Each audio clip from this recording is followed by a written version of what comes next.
मैं हूं उबैद कुरैशी। आप देख रहे हैं खबरनामा टीवी। हाजी अमीर के फरजंद चौधरी इरफान, चौधरी इमरान, चौधरी एहसान, चौधरी रजवान के भाई चौधरी अब्दुल शकूर की बारात भिंडर से रवाना होकर अफजल मैरिज हॉल पहुंची।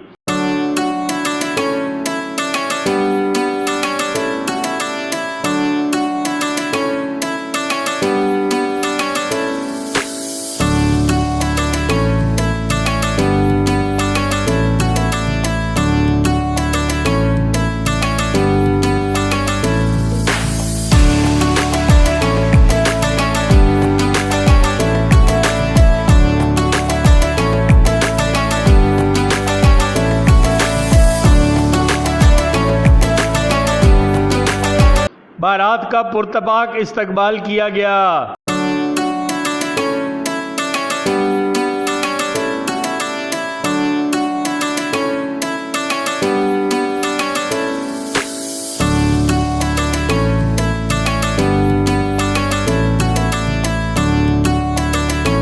बारात में PWD सोसाइटी के नायब सदर मलक अदनान ज़हूर, मलक इश्तियाक बारी, मलक जुल्फ़कार, राजा खालिद महमूद, अमजद महमूद, राजा हाफज उस्मान समेत बरादरी और दोस्त अहबाब ने बड़ी तादाद में शिरकत की।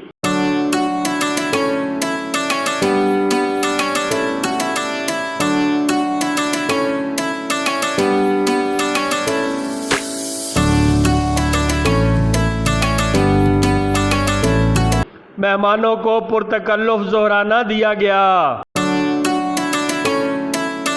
देखते रहिए खबरनामा टीवी, पढ़ते रहिए खबरनामा मैगजीन। अकासी राजा साजिद, हमारा चैनल सब्सक्राइब कीजिए। शुक्रिया।